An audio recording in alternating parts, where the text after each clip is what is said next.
আমার রব, এই রবি আমার সব। দামে দামে তন মনে তারি অনুভব। তোমার দুনিয়াতে আমি যেদিকে তাকাই, অথই নিয়ামতে ডুবে আছি সবাই।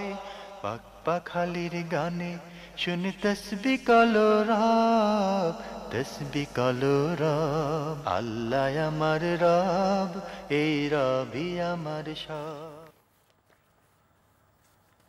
আসসালামু আলাইকুম, আলহামদুলিল্লাহ, আসসালাতু ওয়াসসালামু আলা রাসূলিল্লাহ। প্রিয় দর্শক, আপনারা যারা দেশে আছেন প্রবাসে, সবাইকে জানাই অনেক অনেক প্রীতি ও শুভেচ্ছা। শুরু হলো এনটিভি আয়োজিত এবং লাভ হলো নিবেদিত জুমাবারের বিশেষ অনুষ্ঠান, লাইভ অনুষ্ঠান আপনার জিজ্ঞাসা।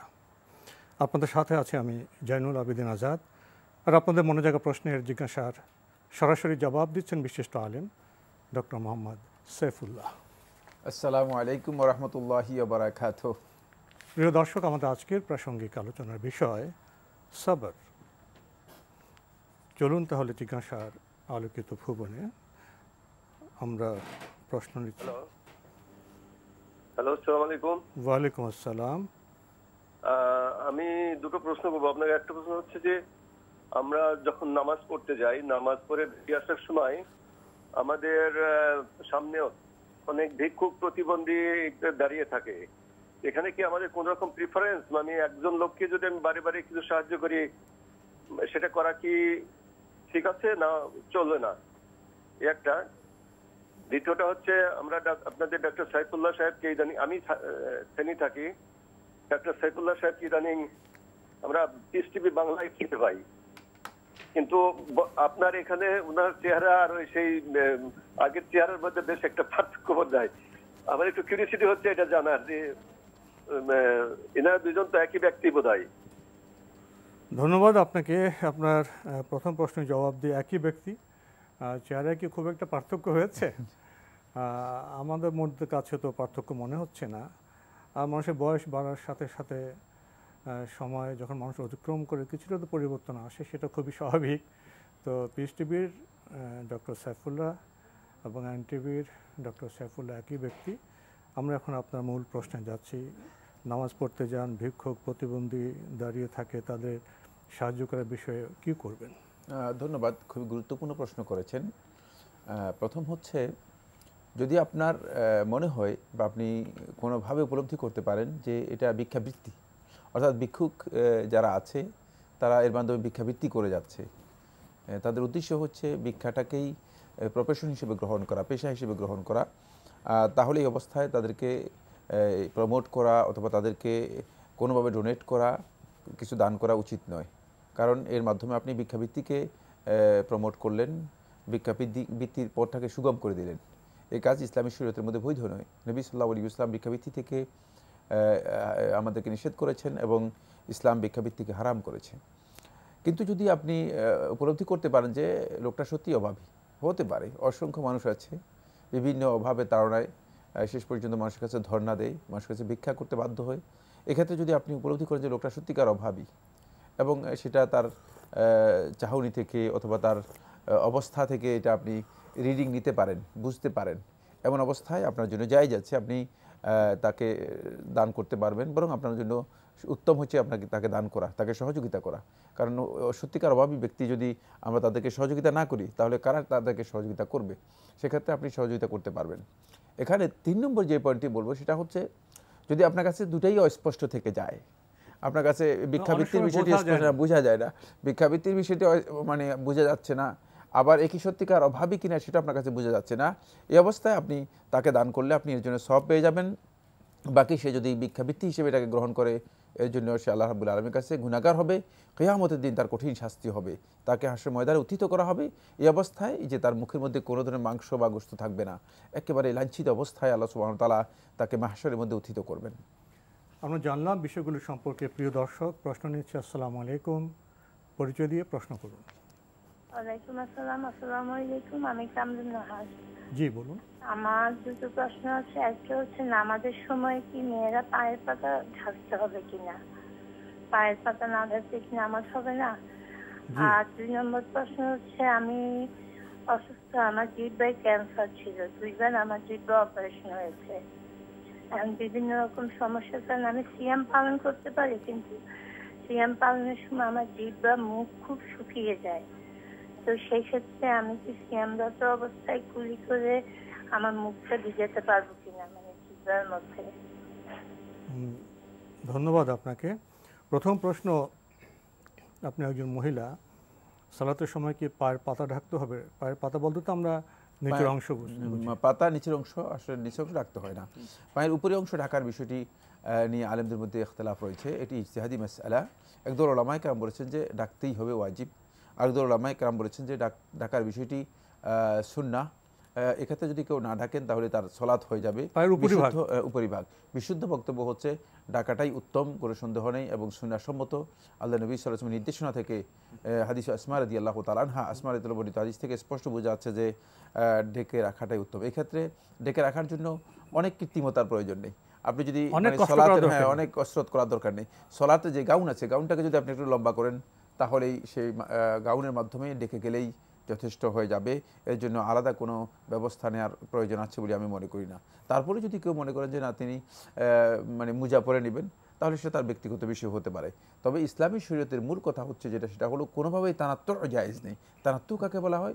তানাত্তু হচ্ছে শরীয়তের কোনো কাজ যেটাকে সহজ করা হয়েছে, শরীয়ত সহজ করেছে, সেটা করতে গিয়ে নিজের উপর বাড়াবাড়ি করা, কঠিন করা যাবে, নিজের উপর কঠিন করে দেওয়া, এটি ইসলামী শরীয়তের মধ্যে হারাম।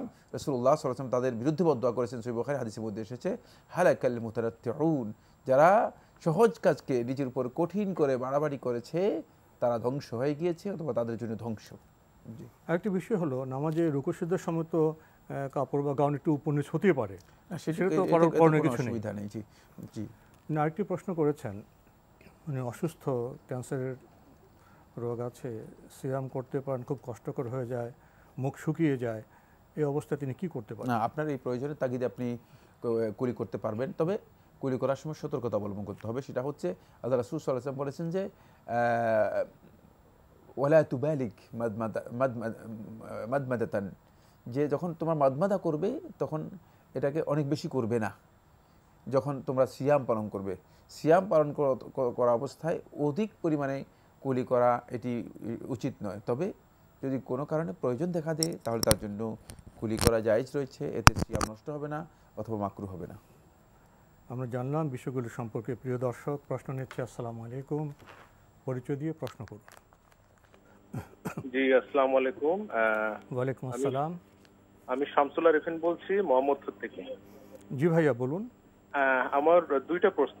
একটা হচ্ছে যে সাহু সিজদা দেওয়ার সঠিক পদ্ধতি কি? অনেক সময় দেখা যায় যে ডান দিকে সালাম ফিরে দিতে হয়, নাকি সালাম ছাড়াই দেওয়া যাবে, কিংবা কোন কোন নামাজের ভুলগুলা সাহু সিজদা দিয়ে ঠিক করা যাবে, আবার কোন ক্ষেত্রে সাহু সিজদা দিলেই হবে না, পুরো নামাজটাই ঠিক করে পড়তে হবে? এখানে আপনাকে আসলে সুনির্দিষ্ট প্রশ্ন করতে হবে, কারণ এটা একটা সাবজেক্ট যেটা আমাদের অন্তপক্ষে মানে একদিন বা 2 দিনের আলোচ্য বিষয়। এ বিষয়ে বই রয়েছে, শেখ মোহাম্মদ ইবনে সালেহ উসাইমিন রহমতুল্লাহ একটি কিতাব লিখেছেন, মানে সাহু সিজদা এই নামেই। সুতরাং সেই বইটি আপনি পড়ে নিলে বিস্তারিত জেনে নেবেন। সুনির্দিষ্ট প্রশ্ন থাকলে করুন। একটা সুনির্দিষ্ট প্রশ্ন হচ্ছে, মানে যদি কোনো কারণে বসে নামাজ না পড়তে পারে তাহলে তো শুয়ে নামাজ পড়ার ইয়ে আছে, কিন্তু শুয়ে নামাজ পড়ার সময় আমার মাথাটা কি পশ্চিম থেকে থাকবে, নাকি মাথাটা পশ্চিমের উল্টার দিকে কিবলার দিকে থাকবে, এটা একটু জানতে চাচ্ছি। ধন্যবাদ। জি ধন্যবাদ আপনাকে। আপনার প্রথম প্রশ্নটি তো ডক্টর সাইফুল্লাহ জবাব দিয়েছেন। আপনি শুয়ে নামাজ পড়ার প্রসঙ্গে জিজ্ঞেস করেছেন মাথা কোন দিকে থাকবে। প্রথম প্রশ্ন আমি মানে জবাব দিই নাই এই জন্য, কারণ প্রশ্ন অনেক দীর্ঘ, এই জন্য আমি জবাব দিই না। এই জন্য আমি অনুরোধ করব তিনি যেন মানে আমাদের উপর অসন্তুষ্ট না হন অথবা রাগ না করেন। আপনি বলেছেন যে সুনির্দিষ্ট বিষয় বলতে। তবে আমি একটা কথা বলবো, সেটা হচ্ছে সাজদা সাহু এর জন্য সালামের আগে 2টি সিজদাও জায়েজ, সালামের পরেও 2টি সিজদা জায়েজ, এবং সালাতের যদি কোনো ওয়াজিব ভুলবশত ছুটে যায় অথবা কোনো ফরজ বা ওয়াজিবের ব্যাপারে সন্দেহ তৈরি হয়, অথবা মানে সলাতের মধ্যে এমন কোনো কাজ করে থাকেন যে কাজের মধ্যে অতিরিক্ত হয়ে যায়, তাহলে সিজদায়ে সাহু ওয়াজিব হয়, আর সেটা হচ্ছে যদি সালামের আগে হয় তাহলে আপনি 2টি সিজদা দিবেন তাশাহুদ কমপ্লিট করে। আবার বলছি, তাশাহুদ কমপ্লিট করে 2টি সিজদা দিবেন, তারপরে ডানে এবং বামে সালাম ফিরাবেন। আর দ্বিতীয় প্রক্রিয়া হচ্ছে আপনি ডানে এবং বামে সালাম ফিরাবেন, সালাম ফিরিয়ে দুটি সিজদা দিবেন, তারপরে ডানে আর বামে আবার সালাম ফিরাবেন। এই দুটাই বৈধ। অনেক দীর্ঘ একটি বক্তব্যকে খুব সংক্ষেপে আপনাকে বোঝার জন্য বলেছি। অবশ্যই আপনি আরও বিস্তারিত আমি যে কিতাবটির কথা উল্লেখ করেছি সেখান থেকে জেনে নিতে পারবেন। এরপরে যে প্রশ্নটি আপনি করেছেন সেটি হচ্ছে, সেখানে প্রশ্নটি কী করেছিলেন, দ্বিতীয় যে প্রশ্নটি করেছিলেন সেটা হলো, উনি বলছেন যে নামাজে যদি কখনো বাধ্য হন শুয়ে নামাজ পড়তে, মাথা কোন দিকে থাকে? হ্যাঁ, এই অবস্থায় যদি আপনার সম্ভব হয়, অসুস্থতার কারণে যদি আপনি শুয়েই সালাত আদায় করেন, সম্ভব হয়, তাহলে আপনি কিবলামুখী হওয়ার জন্য চেষ্টা করবেন। কারণ ইস্তেকবালুল কিবলা এটি সালাতের অন্যতম ফরজ। সমস্ত উলামায়ে কেরামের ঐক্যমতে সালাতের এই ফরিজা সাব্যস্ত হয়েছে, যেহেতু আল্লাহ সুবহানাহু ওয়া তাআলা কোরআনে কারীমের মধ্যে নির্দেশ দিয়েছেন, ফাওয়াল্লি ওয়াজহাকা শাতরাল মাসজিদিল হারাম, মসজিদে হারামের দিকে আপনার মুখকে ফিরিয়ে নিন। সুতরাং এখান থেকে বোঝা যায় যে আপনি অবশ্যই সালাতের মধ্যে কিবলামুখী হওয়ার কাজটি যথাসম্ভব যদি সুযোগ থাকে করবেন। আমরা জানলাম বিষয়টি সম্পর্কে। প্রিয় দর্শক, প্রশ্ন নিচ্ছি। আসসালামু আলাইকুম, পরিচয় দিয়ে প্রশ্ন করুন। আসসালামু আলাইকুম। ওয়ালাইকুম আসসালাম। আমি জাকির হোসেন, বিক্রমপুর থেকে। জি ভাইয়া বলুন। আমার প্রশ্ন হচ্ছে, ওই যে ফজরের সালাতের পরে সম্মিলিতভাবে হাসরের সূরা হাসরের 3 আয়াত সম্মিলিতভাবে পড়া হয়, এটা কি আসলে কি সঠিক না ব্যাঠিক? জি পেয়েছেন তো? জি পেয়েছি। সূরা হাসরের 3 আয়াত পড়ার ব্যাপারে ইমাম তিরমিজি রহমতুল্লাহ একটি হাদিস বর্ণনা করেছেন, যে হাদিসটি উলামায়ে কেরাম বা আহলুত তাহকিক মুহাদ্দিসিনদের কাছে সনদের দিক থেকে দুর্বল, গ্রহণযোগ্য নয়। তাই এক্ষেত্রে যদি কোনো ব্যক্তি তিনি মনে করেন যে সূরা হাসরের এই আয়াতগুলো তিনি নিজে পড়বেন, তাহলে এটা ব্যক্তিগত আমল হবে। যে প্রক্রিয়া পড়া হয়ে থাকে সেটা হচ্ছে ইমাম সাহেব কোরাজ করে সবাইকে নিয়ে পড়ে থাকেন। এই প্রক্রিয়া রাসূলুল্লাহ সাল্লাল্লাহু আলাইহি ওয়াসাল্লাম সুন্নাহ দ্বারা সাব্যস্ত হয়নি। সুতরাং এই প্রক্রিয়াটাই সুন্নাহ পরিপন্থী, এটাই বেদাত। তাই যদি কেউ মনে করেন যে তিনি এই দঈফ হাদিসের উপর আমল করবেন, কোরআনে কারীমের আয়াত যদি তেলাওয়াত করেন তাহলে সওয়াব আছে, কোনো সন্দেহ নেই। সেক্ষেত্রে তিনি ব্যক্তিগতভাবে আমল করতে পারেন, তবে সুন্নাহ দিয়ে প্রমাণিত আমল নয়। এবং এর ফজিলতের ব্যাপারে যে বক্তব্যটি রয়েছে, এই বক্তব্যটিও সহিহ হাদিস দ্বারা সাব্যস্ত হয়নি। তাই এক্ষেত্রে এই আমলটি নিয়মিত করা এবং এটাকে সুন্নাহ মনে করা কোনো সন্দেহ নেই, রাসূলুল্লাহ সাল্লাল্লাহু আলাইহি ওয়াসাল্লামের হাদিস দ্বারা প্রমাণিত হয়নি। আমরা জানলাম বিষয়টি সম্পর্কে। প্রিয় দর্শক, প্রশ্ন নিচ্ছি। আসসালামু আলাইকুম, পরিচয় দিয়ে প্রশ্ন করুন। হ্যালো, আসসালামু আলাইকুম। ওয়ালাইকুম আসসালাম।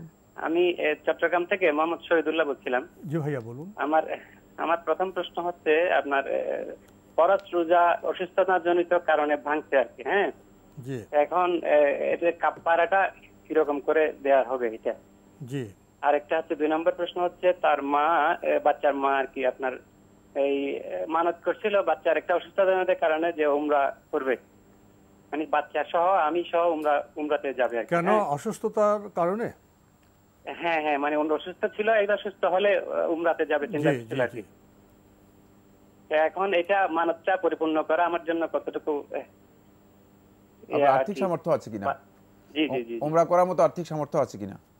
হ্যাঁ হ্যাঁ আছে। জি ধন্যবাদ আপনাকে। আপনার প্রথম প্রশ্ন, ফরজ রোজা ভাঙা হয়েছে, এর কাফারাটা কেমন হবে? ফরজ রোজা যদি কোনো ওজরের কারণে অথবা অসুস্থতার কারণে কেউ ভাঙেন, তাহলে তার কাফারা নেই, তার জন্য ফিদিয়া রয়েছে। কিন্তু ফিদিয়া ওই ব্যক্তির উপর যে সিয়াম পালন করতে সম্পূর্ণরূপে অক্ষম শারীরিক কারণে, তার জন্য ফিদিয়া। আর বাকি যিনি সিয়াম পালন করতে সক্ষম, মানে অসুস্থ ছিল, সুস্থ হয়ে গিয়েছে, তাহলে তার উপর ফিদিয়া নয়, তার উপর ওই সিয়ামের কাজা করতে হবে। ফামান কানা মিনকুম মারিদান আও আলা সাফারিন ফাইদ্দাতুম মিন আইয়ামিন উখর। আল্লাহ সুবহানাহু ওয়া তাআলা স্পষ্ট করে বলে দিয়েছেন সে অন্য দিনগুলোতে সেটা পূর্ণ করে দেবে। সুতরাং এখানে ফিদিয়া বা কাফারা আসবে না। এখানে যেটা আসবে সেটা হচ্ছে অবশ্যই অন্য দিনগুলোতে যতদিন তিনি সিয়াম ভঙ্গ করেছেন সেই সিয়ামগুলোকে পূর্ণ করে দেবেন। এক্ষেত্রে ফিদিয়া আসবে বা কাফারা আসবে না। ফিদিয়া আসবে ওই ব্যক্তির জন্য যে ব্যক্তি সিয়াম পালন করতে কোনো ধরনের শারীরিক সক্ষমতা নেই, একেবারেই বয়োজ্যেষ্ঠ অথবা একেবারেই অসুস্থ, যে অসুস্থতা থেকে আরোগ্যতার কোনো আশা করা যায় না, অথবা এমন ব্যক্তি যাকে সিয়াম পালন করলে তিনি আরও ভয়ঙ্কর অসুস্থ হয়ে পড়বেন। এই অবস্থায় তার উপর কাফারা আসবে। কাফারা হচ্ছে প্রত্যেকটি সিয়ামের বিনিময় একজন ব্যক্তিকে একবেলা খাবারের ব্যবস্থা করা। আরেকটি প্রশ্ন করেছেন, মা সন্তানের অসুস্থতার কারণে মানত করেছেন ওমরায় যাবেন, এখন এটা কি করতে হবে, উনি কি করবেন? এই মানত অবশ্যই আপনাকে পূরণ করতে হবে। ওয়ালিউফু নুজুরাহুম, তারা যেন তাদের মানতসমূহকে পূর্ণ করে। যদি আপনার সামর্থ্য থাকে অবশ্যই আপনি এই মানত পূর্ণ করতে হবে। আমরা জানলাম বিষয়গুলো সম্পর্কে। প্রিয় দর্শক, প্রশ্ন নিচ্ছি। আসসালামু আলাইকুম, পরিচয় দিয়ে প্রশ্ন করুন। রহমতুল্লাহ, আমি নাজমুল হুদা বলছি পাবনার সাতিয়া থেকে। জি ভাইয়া বলুন। আমি প্রশ্ন যে রমজান মাসে আমরা যে ইফতার করব সেটা যদি আমরা আবহাওয়া অধিদপ্তরের সূর্য অস্ত যাওয়ার সময় অনুযায়ী যদি ইফতারটা করি তাহলে হবে কিনা? দেখা যায় আমাদের বিভিন্ন প্রতিষ্ঠান তারা ইফতারের সময়সূচির ক্যালেন্ডার ছাপায়, দেখা যায় সূর্য অস্ত যাওয়ার 3-4 মিনিট পর থেকে ইফতারের সময়সূচিটা দেয়। এক্ষেত্রে আমাদের করণীয়টা কি? আর সেকেন্ড প্রশ্ন যে দেখা যায় যে সাদাকাতুল ফিতর রমজান মাসের 10-12টায় সিয়াম যাওয়ার পরেই দেখা যায় আমাদের সমাজে সাদাকাতুল ফিতর দেওয়া শুরু করে দেয়। আসলে এক্ষেত্রে সাদাকাতুল ফিতর দেওয়ার সময়টা কোনটা একটু জানতে চাচ্ছি। ধন্যবাদ আপনাকে, খুবই গুরুত্বপূর্ণ প্রশ্ন করেছেন। সামনে তো আমাদের রমজান। তো ইফতার প্রসঙ্গে আমাদের দেশে সময়ের ক্ষেত্রে বিভিন্ন তারতম্য লক্ষ্য করা যায়। কেউ 3-4 মিনিট পরে সতর্কতামূলক সময় যোগ করে দেন। উনি বলছেন যে আবহাওয়া দপ্তরও একটি সময় ঘোষণা করে। আরেকটি বিষয় হল সূর্য অস্ত যাওয়ার সাথে সাথে কি ইফতার করবেন, কোনটা ঠিক? হ্যাঁ, ধন্যবাদ। সূর্য যাওয়ার সাথে সাথে ইফতার, এর জন্য আজান শর্ত নয়। এর জন্য শর্ত হচ্ছে শুধুমাত্র গুরুব শামস, সূর্য অস্ত যাওয়া। যদি কেউ আজান দিয়ে দেয় কিন্তু সূর্য অস্ত যায় নাই, এই অবস্থায় ইফতার করা জায়েজ নেই। আর যদি কেউ সূর্য অস্ত গিয়েছে এখন আজান দেয় নাই, মানে এই অবস্থায় তিনি ইফতার করবেন, আজানের জন্য অপেক্ষা করবেন না। তার শর্ত হলো সূর্য অস্ত হচ্ছে সূর্য অস্ত যাওয়া। এক্ষেত্রে আবহাওয়া অধিদপ্তর যেই সূর্যাস্তের সময় নির্ধারণ করেছে সেটি খুবই যৌক্তিক এবং যথার্থ, কারণ এটা গবেষণার মাধ্যমে, দীর্ঘদিনের গবেষণার মাধ্যমে এটা নির্ধারণ করা হয়েছে। সেক্ষেত্রে আপনি আবহাওয়া অধিদপ্তরের যেই সময়সূচি আছে, টাইমিং আছে, সেই টাইমিংকে ফলো করতে কোনো ধরনের বাধা নেই, করতে পারবেন। তবে সেক্ষেত্রে আপনার একটা বিষয় খেয়াল রাখতে হবে, সেটা হলো আপনার টাইমিংটাও ঠিক হতে হবে। এখন আপনার ঘড়ির মধ্যে টাইম যদি মানে 5 মিনিট আগে থাকে, কারণ আমাদের ঘড়ির যেই টাইমিং সিস্টেম সেখানে অনেক মানে ইয়ে রয়েছে, ভুল রয়েছে, সমস্যা রয়েছে। আপনার ঘড়ির মধ্যে টাইম যদি 5 মিনিট আগে থাকে তাহলে কিন্তু আপনি আবার দেখবেন যে আবহাওয়া অধিদপ্তরকে অনুসরণ করতে গিয়ে আপনি শেষ পর্যন্ত আপনার ঘড়িকে অনুসরণ করেছেন। কারণ আবহাওয়া অধিদপ্তর তো আর আপনার ঘড়ি না, তারা তো একটা টাইমিং দিয়ে দিয়েছে, কিন্তু সেটা আপনার ঘড়ি ঠিক আছে কিনা সেটাও আপনাকে নিশ্চিত হয়ে তারপরে সেই অনুযায়ী ইফতার করতে হবে। প্রিয় দর্শক, আমরা জানলাম মূল বিষয়টি হলো সূর্য অস্ত। সূর্য অস্ত যাওয়ার সাথে সাথে আমাদের ইফতার করতে হবে। আপনি আরেকটি বিষয়ে প্রশ্ন করেছেন, রমজান তো এসে যাচ্ছে, রমজানে সাদাকাতুল ফিতর একটি গুরুত্বপূর্ণ ইবাদত। আপনি জানতে চেয়েছেন, অনেকে 10-12 রোজা পরে শুরু করে দেয়। ফিতরা দেওয়া আসলে সঠিক সময় কখন? প্রথম কথা হচ্ছে ফিতরায়ের সঠিক বা সুন্নাহ সময় হচ্ছে যখন শাওয়ালের চাঁদ দেখা যাবে তখন থেকে আরম্ভ করে মুসাল্লা ঈদগাহে যাওয়ার আগ পর্যন্ত, ঈদগাহে ইমাম সাহেব সালাত আদায় করার আগ পর্যন্ত এই সময়টুকু হচ্ছে সুন্নাহ সময়। আর এক্ষেত্রে আব্দুল্লাহ ইবনে উমর রাদিয়াল্লাহু আনহু বর্ণিত একটি রিওয়ায়াতের মধ্যে সাব্যস্ত হয়েছে তিনি 1 দিন বা 2 দিন আগে প্রয়োজনের তাগিদে কি করতেন, আদায় করে দিতেন। তাই জুমহুর সালাফদের মধ্যে অনেকেই কথা বলেছেন যে 1 দিন বা 2 দিন আগে আদায় করে দিলে তার আদায় হয়ে যাবে।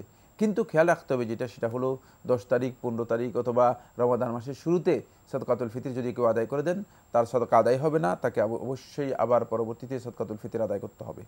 আমাদের আজকের প্রাসঙ্গিক আলোচনার বিষয় সাবর, এর প্রসঙ্গে কিছু বলবেন? ধন্যবাদ। প্রথমে আমি সাবর সম্পর্কে খুব গুরুত্বপূর্ণ কয়েকটি কথা বলবো। 1 নম্বর কথা হচ্ছে, আমরা যখন সবরের কথা বলি, ধৈর্য এবং সহিষ্ণুতার বক্তব্য কারোর সামনে উপস্থাপন করি, তিনি এটাকে ভিন্ন একটা মানে অর্থে নিয়ে যান। তিনি মনে করেন যে সবর হচ্ছে কাপুরুষতা, অক্ষমতা বা দুর্বলতা। আপনি সবরে ওয়াজ করছেন মানে আপনি কাপুরুষ। এটি সবচেয়ে ভয়ঙ্কর একটি থিম, ধারণা। এই ধরনের ধারণা যাদের মধ্যে রয়েছে তারা আসলে সবর এর প্রকৃত মর্যাদাই উপলব্ধি করতে পারবে না। সবর যে একটি গুরুত্বপূর্ণ ইবাদত এবং সবর যে আল্লাহ রাব্বুল আলামিন আল্লাহর বান্দাদের জন্য এর মধ্যে অনেক নিয়ামত রেখেছেন। আল্লাহ সুবহানাহু ওয়া তাআলা ধৈর্যশীলের ব্যাপারে কোরআনে কারীমের মধ্যে 3টি গুরুত্বপূর্ণ কথা বলেছেন।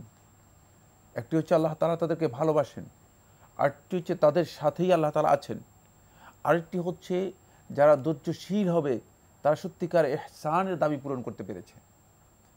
সুতরাং বুঝতে হবে যে সবর যারা আমরা অনেকেই বুঝিনি এবং সবরের কথাকে আমরা মনে করছি যে কাপুরুষতা, এই কথা সঠিক নয়। এটা হলো প্রথম পয়েন্ট। দ্বিতীয়, যারা সবর করে তারা প্রকৃত বীর, আসলে তারাই বীর। সবর এই জায়গাতেই বীরত্বের বহিঃপ্রকাশ, কারণ সবর নফসকে কন্ট্রোল করে, আর নফসকে কন্ট্রোল যারা করতে পারেনি বড় কাজ এটা, তারা সবচেয়ে বড় ধরনের ক্ষতিগ্রস্ত। এই জন্য আমরা সামনে এই কথাগুলো হয়তো ইনশাল্লাহ যদি সুযোগ থাকে আসবো। এরপরে যে পয়েন্টটি সেটা হলো, অনেকে মনে করে থাকে যে আমি যদি সবর করলাম তাহলে আমি পরাজিত হয়ে গেলাম। সবর এর কারণে আপনি পরাজিত হননি, বরং আপনি শয়তানের উপরে গালিব হয়েছেন, বিজয়ী হয়েছেন। শয়তান যেই জায়গায় আপনাকে সবর থেকে বিচ্যুত করতে পারবে সেই জায়গায় শয়তান সাকসেস। এই জন্য বিভিন্ন পরিস্থিতিতে, সেটা হতে পারে সোশ্যাল, হতে পারে ব্যক্তিগত, হতে পারে রাজনৈতিক, হতে পারে জাতীয় আন্তর্জাতিক ইস্যুগুলোতে আমরা অনেক সময় দেখি যে আমরা ধৈর্যহীন হয়ে যাই। এখানে এসে শয়তান মানে তার সুযোগটুকু নেই, কেননা শয়তান আমাকে বুঝাতে চেষ্টা করে যে তুমি পরাজিত হয়ে যাচ্ছ। মানে আমি মনে করি যে আমার পরাজয় মনে হয় সবরের মধ্যে রয়েছে। নাউযুবিল্লাহি মিন যালিক।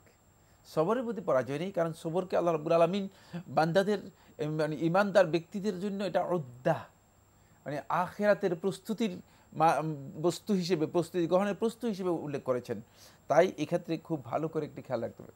দ্বিতীয় যে পয়েন্টটি সেটা হলো, অনেককে দেখা যায় তারা যখন ধৈর্য ধারণ করার কথা বলি, তারা বলে যে ধৈর্য ধারণ করে লাভ কি হবে। তাদের মূল কথা হচ্ছে তারা অভিযোগ করেন, ব্লেম করেন, কার বিরুদ্ধে তারা জানেন না। কারণ এই যে মানে অবস্থাটা, মা মিন মুসিবাতিন ইল্লা মা আসহাবা মুসিবাতিন ইল্লা বিইজনিল্লাহ, যে মুসিবত তোমাদেরকে আক্রান্ত করে, যে মুসিবতে তোমরা মুখোমুখি হও, এগুলো তো আল্লাহ রাব্বুল আলামিনের অনুমোদন সাপেক্ষে হয়। আল্লাহ রাব্বুল আলামিনের পক্ষ থেকে অনুমোদন আছে বলেই তো হচ্ছে। সুতরাং যদি সত্যিকারভাবে বান্দা এটা উপলব্ধি করতে পারে, তাহলে কোনো বান্দার জন্য বৈধ নয় যে তিনি তার অভিযোগ আল্লাহর বিরুদ্ধে মানুষের কাছে করবেন। কারণ মানুষের কাছে যদি আল্লাহর বিরুদ্ধে অভিযোগ করে, তাহলে তো এই মানুষ আল্লাহ রাব্বুল আলামিনের বিরুদ্ধে কিছুই করতে পারবে না। এটা হচ্ছে আল্লাহ রাব্বুল আলামিন সম্পর্কে একটা কুধারণা, এবং এই কাজটি কুফরি। খবরদার। এই জন্য আমরা অনেকেই দেখা যাচ্ছে যে আমরা আমাদের অভিযোগটা অন্যের কাছে নিয়ে নিই, অন্যের কাছে দিয়ে আল্লাহ রাব্বুল আলামিন সম্পর্কে আমাদের ধারণা খারাপ হয়ে যায়। আর এরপরে যে পয়েন্টটি সেটা আরও গুরুত্বপূর্ণ, সেটা হচ্ছে আল্লাহ সুবহানাহু ওয়া তাআলার পক্ষ থেকে সবর যদি কোনো ব্যক্তি না করে থাকে, তাহলে বিপদ বালা মুসিবতে তিনি ওই বালা মুসিবত থেকে আর বের হবার পথ আল্লাহ রাব্বুল আলামিন খুলে দেন না। তখন আল্লাহ রাব্বুল আলামিনের পক্ষ থেকে ফারাজ আসে না, ফারাজ হচ্ছে মুক্তি আসে না, আল্লাহ রাব্বুল আলামিন তার জন্য পথ খুলে দেন না। এই জন্য মানে এই সবরের এই মৌলিক যে গুরুত্বপূর্ণ 4টি পয়েন্ট আমরা কথা বললাম, এটা যদি আমরা বুঝতে পারি, তাহলে এবার আমরা আসবো সেটা হচ্ছে সবর কিন্তু শুরুতেই হতে হবে, মানে বিপদ আপদের প্রথমেই হতে হবে, প্রথম আঘাতেই সবর হতে হবে। মানে এরপরে সবরের কোনো সুযোগ নেই, কারণ যিনি প্রথম আঘাতে সবর করতে পারেননি, তিনি পরবর্তী আঘাতে তার এই সবর শুধুমাত্র সবর নয়, সেটা হচ্ছে তার অক্ষমতার আরেকটি পরিচয়, অক্ষমতার আরেকটি পরিচয়। কারণ সে আল্লাহ তাআলার কাছে নিজেকে প্রত্যাবর্তন করতে পারেননি।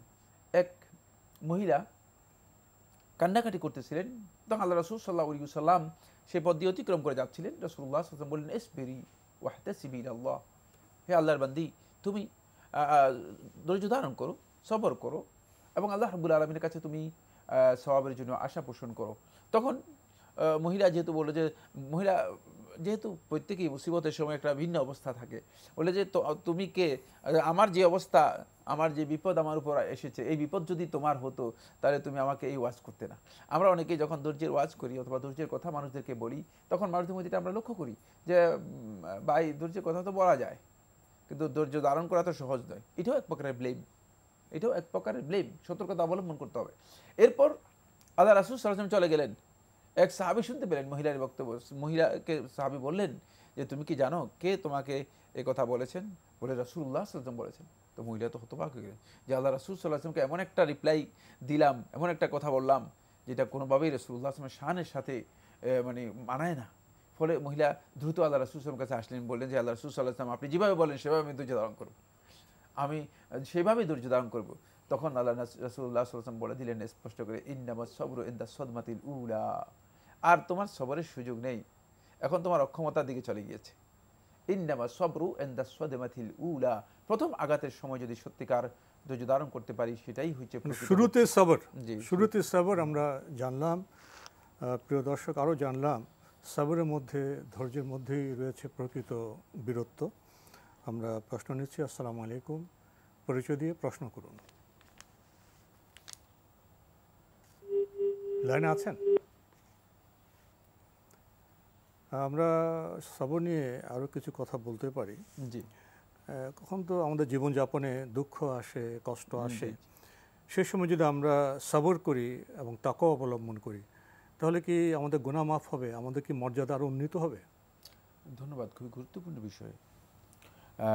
সবরটি ইমানদার ব্যক্তিদের জন্য কল্যাণের মানে দিকটাকে ডেকে নিয়ে আসে। রাসূলুল্লাহ সাল্লাল্লাহু আলাইহি ওয়াসাল্লাম হাদিসের মধ্যে বলেছেন যে আজাবান লিআমরিল মুমিন, ব্যক্তির জন্য আশ্চর্যের বিষয় যে যখন কোনো বিপদ আপদ তাকে আক্রান্ত করে তখন সে ধৈর্য ধারণ করে, তখন সেটা তার জন্য কল্যাণের কারণ হয়। এই কারণে যদি ইমানদার ব্যক্তিগণ সত্যিকার ধৈর্য ধারণ করে থাকে তাহলে ইমানদার ব্যক্তিগণের দুটি, একটা হচ্ছে তারা আল্লাহ তাআলা পরীক্ষায় নিজেদের উত্তীর্ণ হতে পারবে। কারণ ইমানদারদের জন্য যে কোনো বিপদ সেটা যতই ক্ষুদ্র হোক অথবা যতই বৃহৎ হোক না কেন, ইমানদার ব্যক্তিদের জন্য যদি সত্যিকার সে ইমানের উপর অবিচল থাকে তাহলে সেটা তার জন্য আল্লাহর পক্ষ থেকে পরীক্ষা, এবং এর মাধ্যমে সে আল্লাহর কাছে মান তার উত্তীর্ণ হবে, মর্যাদা উন্নীত হবে, মর্যাদা উত্তীর্ণ হবে। তাই এই অবস্থায় তিনি আল্লাহ তাআলার কাছে অবশ্যই মর্যাদা পাবেন। আল্লাহ সুবহানাহু ওয়া তাআলা এর মাধ্যমে তার গুনাহসমূহ আল্লাহ রাব্বুল আলামিন হয়তো ক্ষমা করে দেবেন।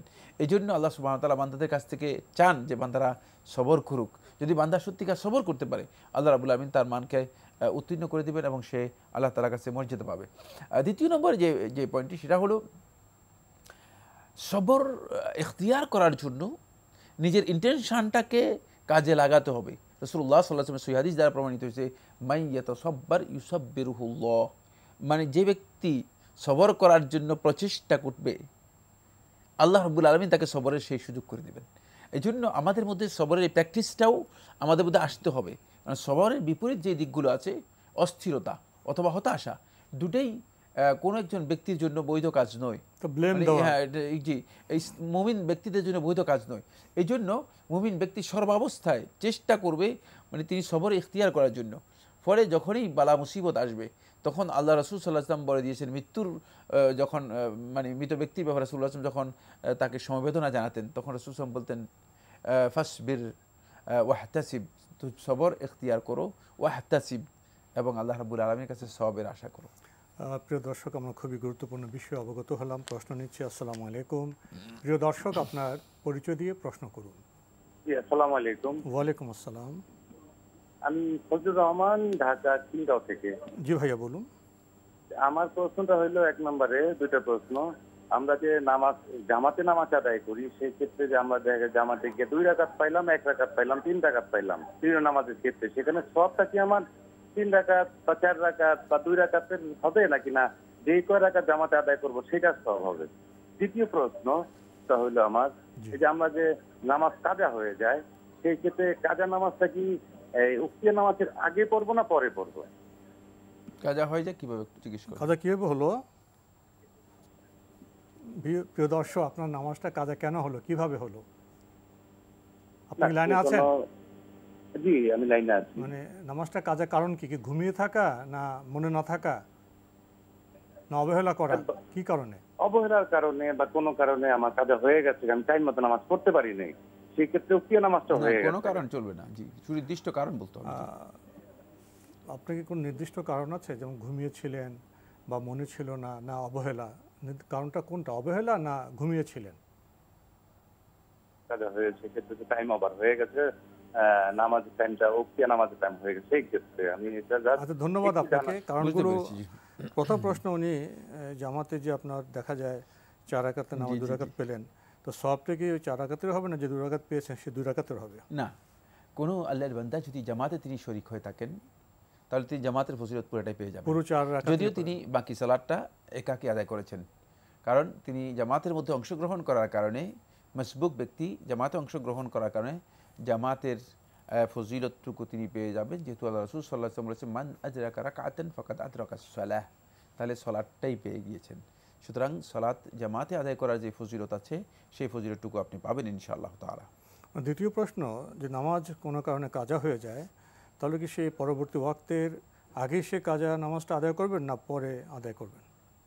পরবর্তী ওয়াক্ত নয়, কোনো ব্যক্তির যদি সালাতের টাইম ওভার হয়ে যায়, যখনই স্কোপ আসবে তখনই তিনি সেই সালাত আদায় করে নেবেন।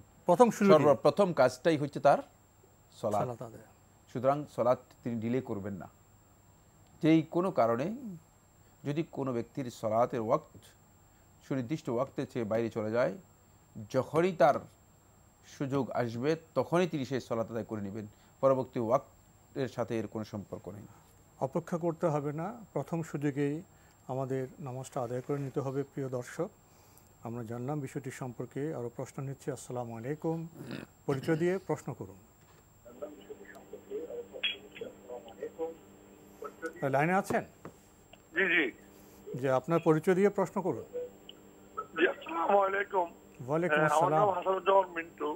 জি, আমার প্রথম প্রশ্ন হলো যে আমি যদি একটা নামাজে 2 রাকাতের প্রথম বৈঠকের সময় আমি নামাজটা পেলাম, তো ওই বৈঠকে কি আমি তাহাজ্জুদের সাথে এই দুরূদ শরীফ বা দুরূদ শরীফের পরে অন্য যে সমস্ত দোয়া পড়া যায় সেগুলো করতে পারবো?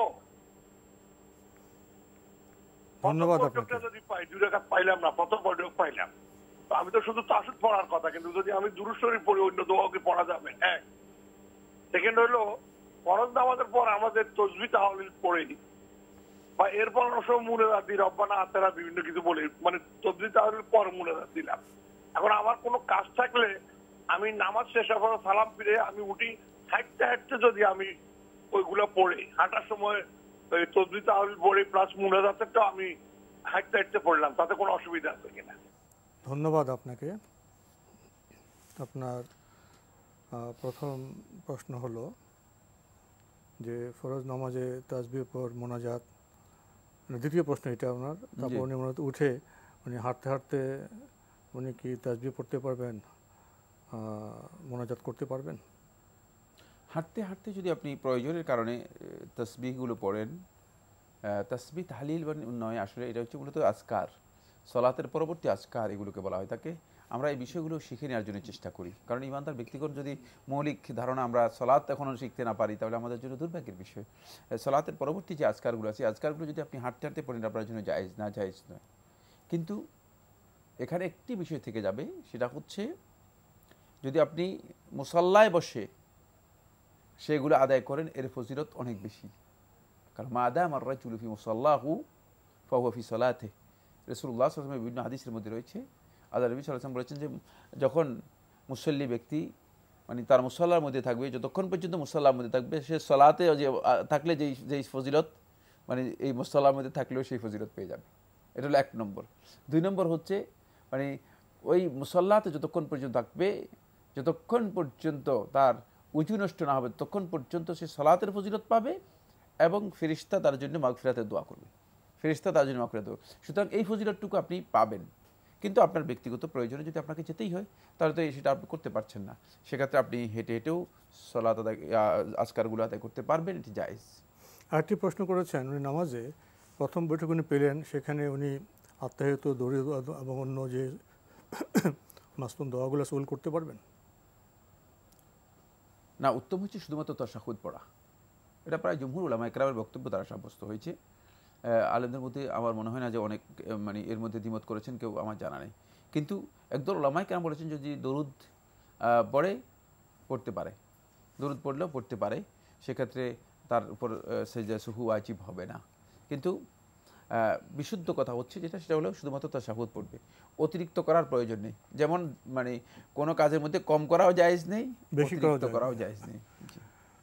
যেখানে যেভাবে করা প্রয়োজন আমরা সেখানে সেভাবে করব, এটা ইবাদতের একটি বৈশিষ্ট্য। প্রিয় দর্শক, আমরা জানলাম। প্রশ্ন নিচ্ছি। আসসালামু আলাইকুম, পরিচয় দিয়ে প্রশ্ন করুন। আসসালামু আলাইকুম। ওয়ালাইকুম আসসালাম। আমি মামুন বলছিলাম গাজীপুর থেকে। জি ভাইয়া বলুন। জি, আমার দুইটা প্রশ্ন। একটা হচ্ছে, আমি কি সফরে গেলে বা সফরে থাকলে, অর্থাৎ আমি যেটুকু জানি 30 কিলোর পরে হলে সফর হয়ে যায়, না মিথ্যা সত্য জানি না, সফরে গেলে কি আমি বেতের নামাজ পড়বো কি না? আর আরেকটা হচ্ছে, আমি খুব দুঃসময়ে আছি, অর্থাৎ আমার একটা ভালো চাকরি ছিল, করোনার কারণে চাকরিটা চলে গেছে, এখন খুব সাংসারিক দুঃসময় আছে। কোন দোয়া বা কোন আমল করলে আল্লাহ আমার আবার সুসময় ফিরিয়ে দিতে পারে? ধন্যবাদ আপনাকে। আপনার প্রথম প্রশ্ন, সফরের সময় কি উনি বিতির নামাজ পড়বেন? হ্যাঁ, সফরের সালাতের মধ্যে, সফরের ওয়াক্তে বা সময়ে আপনি বিতিরের সালাত পড়বেন, এটাই উত্তম। বিতিরের সালাত পড়াটাই উত্তম। রাসূলুল্লাহ সাল্লাল্লাহু আলাইহি ওয়াসাল্লাম সফরে বিতিরের সালাত এবং ফজরের যে 2 রাকাত সুন্নাহ আছে, এই দুটি সালাত রাসূলুল্লাহ সফরের মধ্যে পড়তেন, ছাড়তেন না, এই মর্মে সহিহ রিওয়ায়াত সাব্যস্ত হয়েছে। সুতরাং বিতিরের সালাত পড়াটাই হচ্ছে উত্তম। আরেকটি প্রশ্ন, ওনার ভালো চাকরি ছিল, করোনার কারণে ওনার চাকরি চলে গেছে, এখন উনি দুঃসময়ে আছেন। এই দুঃসময়ে কাটানোর ব্যাপারে উনি কি দোয়া করতে পারেন? ধন্যবাদ আপনাকে, গুরুত্বপূর্ণ প্রশ্ন করেছেন। আমরা আসলে কাউকে এই ধরনের আমল শিক্ষা দেই না, কিন্তু আপনি 5 ওয়াক্ত সালাত নিয়মিত জামাতে আদায় করুন, 1। 2 নম্বর হচ্ছে শেষ রাত্রে আপনি, রাতের শেষ তৃতীয়াংশে নিয়মিত আপনি কিয়ামুল লাইল করুন। 1 মাস বা 2 মাস আপনি করুন, ইনশাআল্লাহ তাআলা আপনার এই সমস্যা আল্লাহ রাব্বুল আলামিন অবশ্যই দূর করবেন ইনশাআল্লাহ তাআলা। আমরা জানলাম বিষয়টি সম্পর্কে। প্রিয় দর্শক, প্রশ্ন নিচ্ছি। আসসালামু আলাইকুম, পরিচয় দিয়ে প্রশ্ন করুন। ওয়ালাইকুম আসসালাম। আমি জালঘাটি থেকে সোহেল বলছিলাম। জি ভাই, বিষয় হলো, হ্যাঁ, আমি ওই যে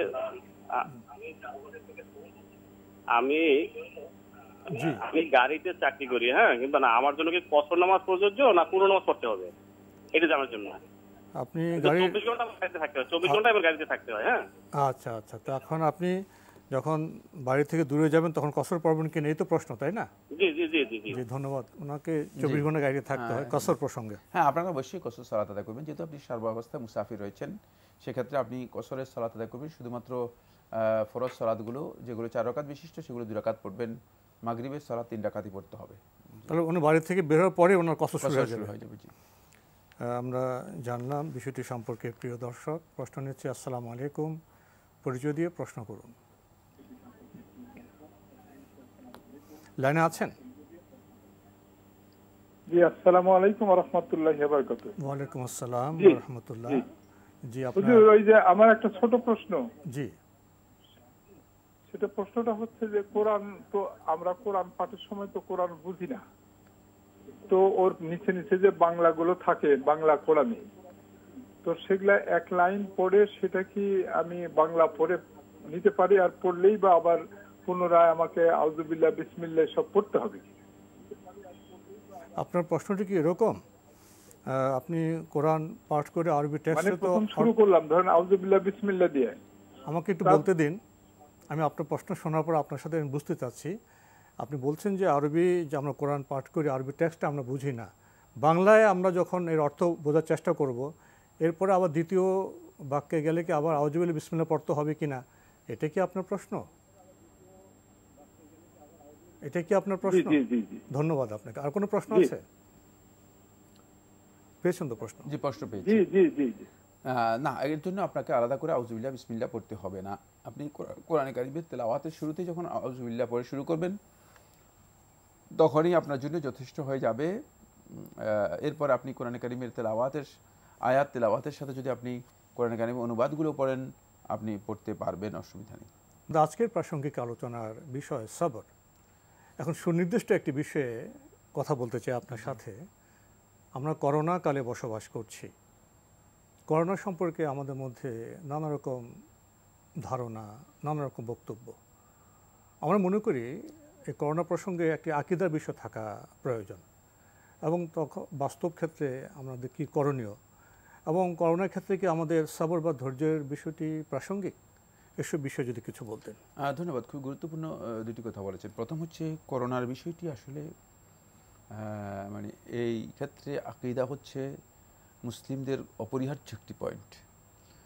সেটা হলো আল্লাহ রাব্বুল আলামিন যাকে এই মুসিবতে ফেলবেন না, বা এই মুসিবতে আল্লাহ রাব্বুল আলামিনের যার মুসিবতের জন্য আল্লাহ তাআলা অনুমোদন থাকবে না, সে কোনোদিন আক্রান্ত হবে না। সে কোনোদিন আক্রান্ত হবে না, যদিও সে করোনা আক্রান্ত রোগীদের মধ্যে থাকে। এই জন্য সতর্কতা অবলম্বন করাটা হচ্ছে বাহ্যিক উপায় উপকরণ, কিন্তু এই আকীদা প্রত্যেকটি ঈমানদার ব্যক্তির অন্তরের মধ্যে থাকবে যে আল্লাহ তাআলার হুকুম ছাড়া, আল্লাহ রাব্বুল আলামিনের অনুমোদন ছাড়া কোনোভাবেই কোনো ব্যক্তিকে করোনা আক্রান্ত করে না। এরপরে ঈমানদার ব্যক্তিদের যদি কোনো কারণে করোনা আক্রান্ত হয়ে যায়, তাহলে আল্লাহ রাসূল সাল্লাল্লাহু আলাইহি ওয়াসাল্লাম বলেছে ঈমানদার ব্যক্তিদের জন্য আল্লাহ রাব্বুল আলামিন তাকে রহমত করেছেন। মনে করতে হবে যে আল্লাহর পক্ষ থেকে কোনো না কোনো রহমত আমার জন্য আছে। এটা প্রথম তাকে দৃঢ় আকীদা পোষণ করতে হবে। এটাকে তার জন্য মুসিবত, সমস্যা, সংকট, আল্লাহর পক্ষ থেকে আযাব, বিপদ, গুনাহ হয়েছে, ঈমানদার ব্যক্তি এভাবে ট্রিট করবে না। ঈমানদার ব্যক্তি এভাবে কোনো দিন বিবেচনা করবে না। এরপরের পয়েন্টই হচ্ছে যেটা, সেটা হলো সাথে সাথে ঈমানদার ব্যক্তি নিজের সবর ইখতিয়ার করবে। সবর ইখতিয়ার করার অর্থ এই নয় যে তিনি চিকিৎসা নেবেন না। সবর ইখতিয়ার করার অর্থ এই নয় যে তিনি মানে বাহ্যিক যে উপায় উপকরণ আছে সতর্কতা অবলম্বন করবেন না। সবর ইখতিয়ার করেই তিনি এই কাজগুলো করতে পারবেন।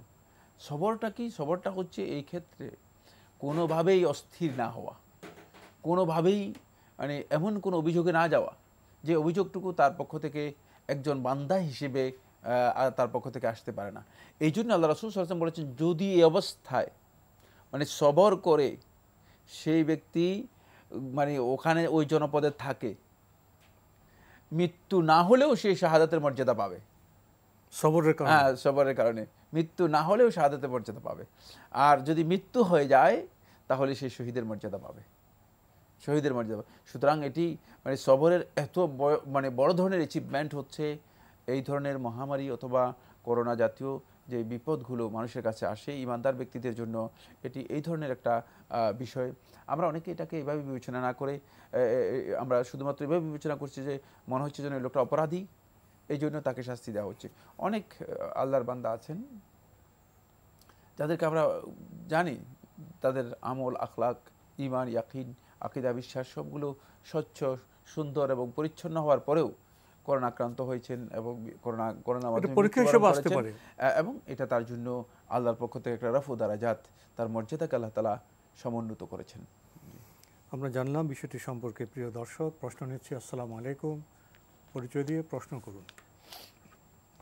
আচ্ছা,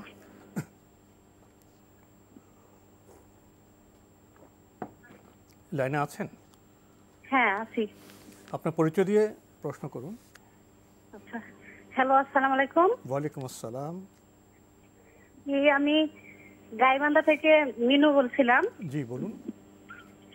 আমার প্রশ্ন হচ্ছে যে আমি মানুষের কাছে শুনি যে স্বামী হোক বা স্ত্রী হোক, যে কোনো একজন আগে যদি মারা যায় তাহলে নাকি বেগানা পুরুষ হয়ে যায় স্ত্রীর কাছে হলো স্বামী। আবার শুনি যে স্বামী স্ত্রী যে কোনো একজন মারা গেলে গোসল করা না যায়, তো এটা কি ঠিক? কি না যায়?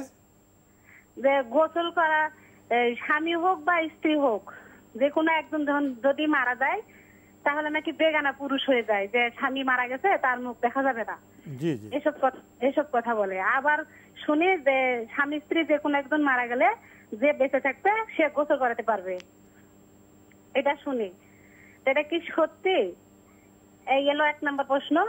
আর 2 নম্বর প্রশ্ন হচ্ছে যে আমার স্বামীর 2টা ওয়াইফ।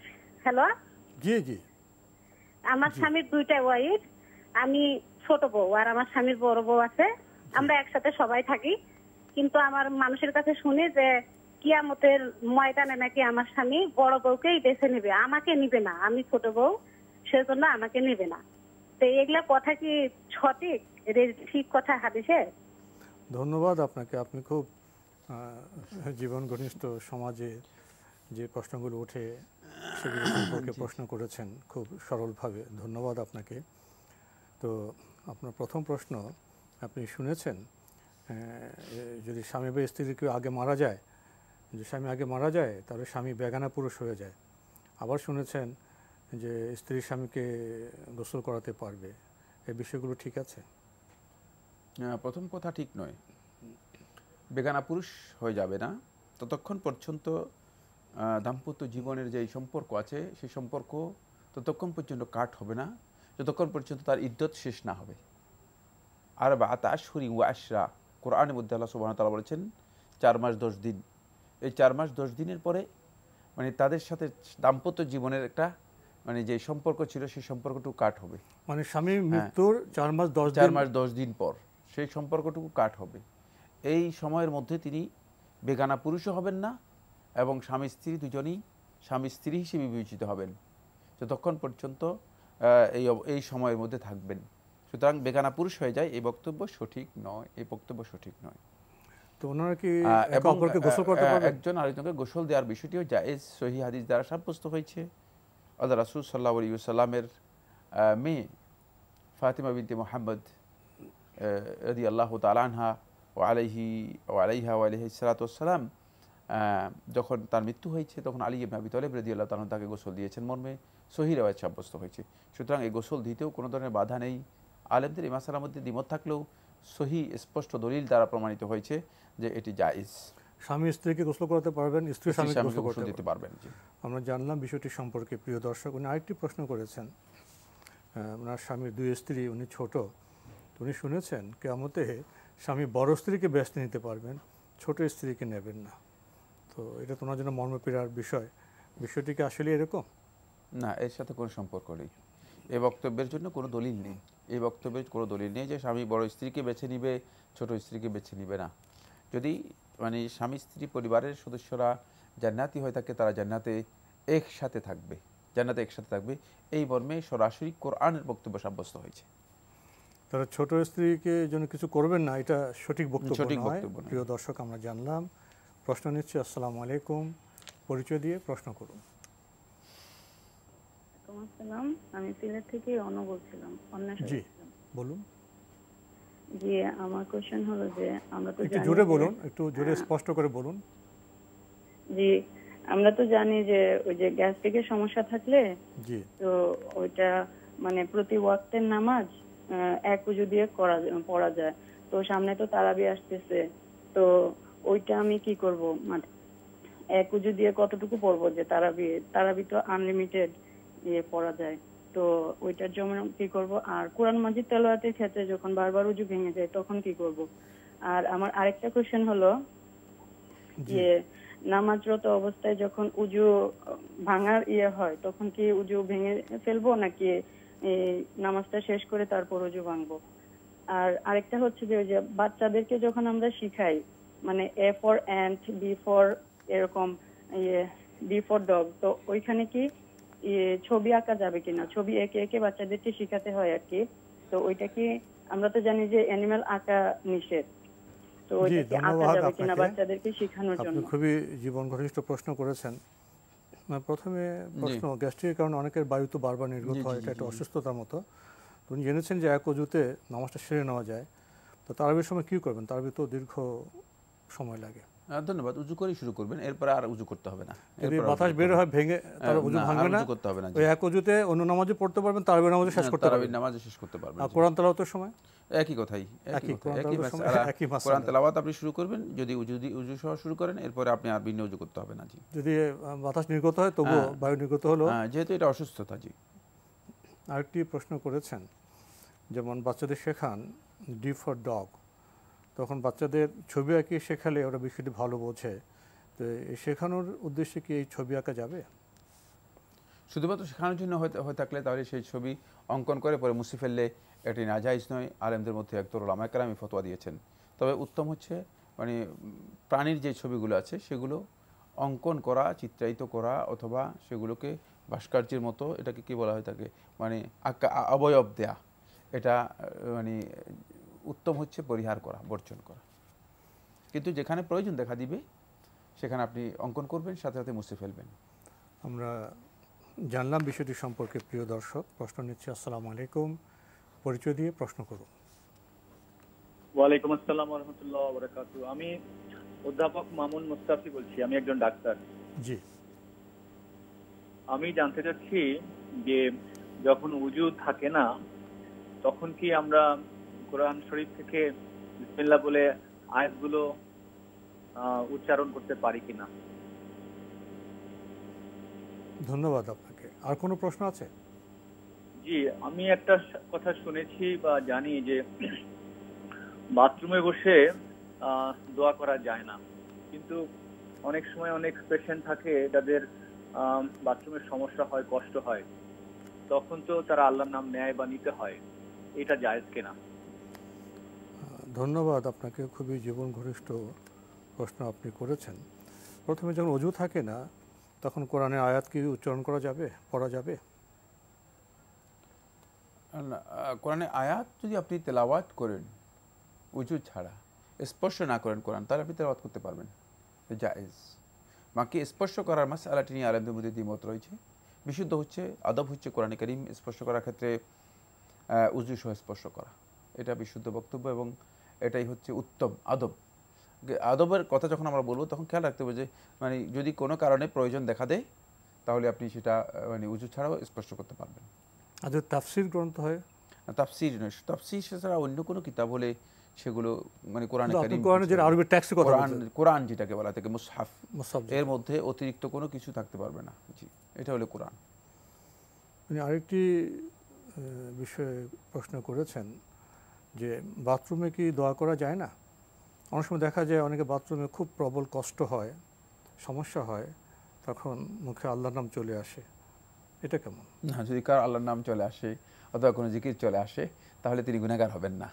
কিন্তু দোয়া করা হচ্ছে ইন্টেনশনালি দোয়া করা, মানে সেটা হলো প্রস্তুতি নিয়ে দোয়ার জায়গা করা। নবী সাল্লাল্লাহু আলাইহি ওয়াসাল্লাম এই অবস্থায় মানে নবী সাল্লাল্লাহু আলাইহি ওয়াসাল্লাম মানে দোয়া অথবা জিকির কোনোটাকে নবী সাল্লাল্লাহু আলাইহি ওয়াসাল্লাম পছন্দ করেন নাই। এটা হলো ইন্টেনশনালি ইচ্ছাকৃতভাবে করা। আর বাকি যদি কারো কোনো কারণে মানে আল্লাহর কাছে দোয়া এসে যায় আর তিনি যদি দোয়া করেন সেটা গুনাহ হবে, এই কথা কেউ বলেননি। আমরা খুবই গুরুত্বপূর্ণ বিষয়ে অবগত হলাম। প্রিয় দর্শক, প্রশ্ন নিচ্ছি। আসসালামু আলাইকুম, পরিচয় দিয়ে প্রশ্ন করুন। লাইনে আছেন? হ্যাঁ হ্যাঁ, যে আপনার পরিচয় দিয়ে প্রশ্ন করুন। আসসালামু আলাইকুম। ওয়ালাইকুম আসসালাম। আমার একটা প্রশ্ন, দুটো প্রশ্ন ছিল। আমার সন্তানের নামে যখন ছেলে সন্তান হয়েছিল তখন দুটা আটিকা দিয়েছিলাম, দুটা খাসি দিয়ে। পরবর্তীতে তার নামটা চেঞ্জ করা হয়েছে। এখন কি ওই নতুন নামে কি তাকে আটিকা দিতে হবে তার জন্য? আচ্ছা, আর কোনো প্রশ্ন আছে? আরেকটা প্রশ্ন যে ধরেন দুই ভাই, একজন মানে কোয়ালিফিকেশন ভালো আছে আর একজন তার নাই, এখন তার সার্টিফিকেট দিয়ে যদি সে ভাইটা চাকরি করছে, এটা কি বৈধ হবে? ধন্যবাদ আপনাকে। ওনার সন্তানের প্রথমে আকিকা দিয়েছেন, এরপরে নাম পরিবর্তন করেছেন, এখন কি আবার নতুন করে আকিকা দিতে হবে? না, নতুন করে আকিকার কোনো প্রয়োজন নেই। আকিকার একবার হয়ে গেলে যথেষ্ট। আকিকার সাথে নামকরণের কোনো সম্পর্ক নেই। নামকরণ আলাদা বিষয়, আকিকার আলাদা বিষয়। জি, আকিকা একবার করলেই যথেষ্ট হয়ে যাবে ইনশাআল্লাহ। দ্বিতীয় প্রশ্ন, দুই ভাই, এই দুই ভাইয়ের মধ্যে এক ভাইয়ের কোয়ালিফিকেশন খুব ভালো, তো এক ভাই কি অন্য ভাইয়ের সেই সার্টিফিকেট দিয়ে চাকরি নিতে পারবেন? এই প্রশ্ন তো এখানে আসেই না। জি, এটা তো প্রতারণা হবে। প্রতারণা ছাড়া আর কিছুই নেই। মান গাশানা ফালাইসা মিন্না, যে আমাদের সাথে প্রতারণা করলে সে আমাদের দলভুক্ত হতে পারবে না, প্রশ্নই আসে না। ইসলামী শরীয়তের মধ্যে এ ধরনের প্রতারণা জায়েজ হতে পারে। এটা প্রশ্ন করলেন কিভাবে, আমি সেজন্য আশ্চর্য বোধ করছি। ধন্যবাদ আপনাকে। প্রিয় দর্শক, সময়ের কারণে আমরা আজকে আর প্রশ্ন নিতে পারছি না, তবে আপনাদের অবগতির জন্য জানাতে পারি আপনার জিজ্ঞাসা অনুষ্ঠানটি সপ্তাহে রবি, সোম, মঙ্গল, বুধ এই 4 দিন বিকেল 5:30টায় সম্প্রচার হয়ে থাকে। ওইসব অনুষ্ঠানে আপনারা চিঠির মাধ্যমে, ইমেলের মাধ্যমে আপনাদের মনে জায়গা প্রশ্ন পাঠাতে পারেন। আমাদের ঠিকানা পরিচালক আপনার জিজ্ঞাসা, এনটিভি, বিএসএসসি ভবন, 7ম তলা, 102 কাজী নজরুল ইসলাম অ্যাভিনিউ, কারওয়ান বাজার, ঢাকা 1215। ইমেল অ্যাড্রেস আপনার জিজ্ঞাসা @ntbbd.com। এছাড়া এনটিভি অনলাইনেও আপনারা আমাদের অনুষ্ঠান দেখতে পারবেন। ভিজিট করুন www.ntbbd.com। ইউটিউবে এবং আমাদের ভেরিফাইড ফেসবুক পেজে অনুষ্ঠান দেখতে পারবেন। প্রিয় দর্শক, সবশেষে রয়েছে গ্রন্থ পরিচিতি। আমাদের আজকের গ্রন্থের নাম শাবান মাস এবং শবে বারাত। এই গুরুত্বপূর্ণ বিষয়ে গ্রন্থটি রচনা করেছেন ডক্টর মোহাম্মদ সাইফুল্লাহ, মানে আমাদের শায়েখ ভাই ডক্টর মোহাম্মদ সাইফুল্লাহ।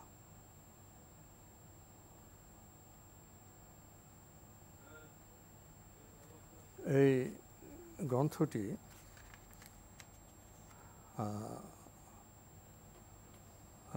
প্রকাশ করেছেন মাকতাবাত আল মুফলিহন। গ্রন্থটির মূল্য 50 টাকা মাত্র। চমৎকার সূচিপত্র রয়েছে। তাৎপর্যপূর্ণ মাস শাবান, শাবান নামকরণের কারণ, শাবান মাসের মর্যাদা ও ফজিলত সংক্রান্ত কিছু হাদিস, শাবান মাসে অধিক পরিমাণে নফল সিয়াম রাখা প্রসঙ্গ, শাবান মাসে সিয়াম পালন করা অবস্থায় রমাদান মাসে পৌঁছা, রমাদান মাসের সম্মানার্থে শাবান মাসের শেষ অর্ধেকে সিয়াম পালন করা প্রসঙ্গ, শাবান মাসে রমাদানের সিয়ামের কাজা পালন প্রসঙ্গ, রমাদানের সিয়ামের কাজা আদায়ের ক্ষেত্রে বিলম্ব করা প্রসঙ্গ, লাইলাতুন নিসফি মিন শাবান বা প্রচলিত শবে বরাত প্রসঙ্গ, শাবানের মধ্য রজনীতে সালাতুল রাগায়েব নামে পরিচিত নফল সালাত প্রসঙ্গ। গুরুত্বপূর্ণ কিছু বিষয় রয়েছে এই গ্রন্থে। যদি আপনারা কেউ গ্রন্থটি পেতে চান, টেলিফোনে যোগাযোগ করতে পারেন 019595232121। আবারও বলছি 019595232121। শাবান মাস এবং শবে বরাত প্রসঙ্গ।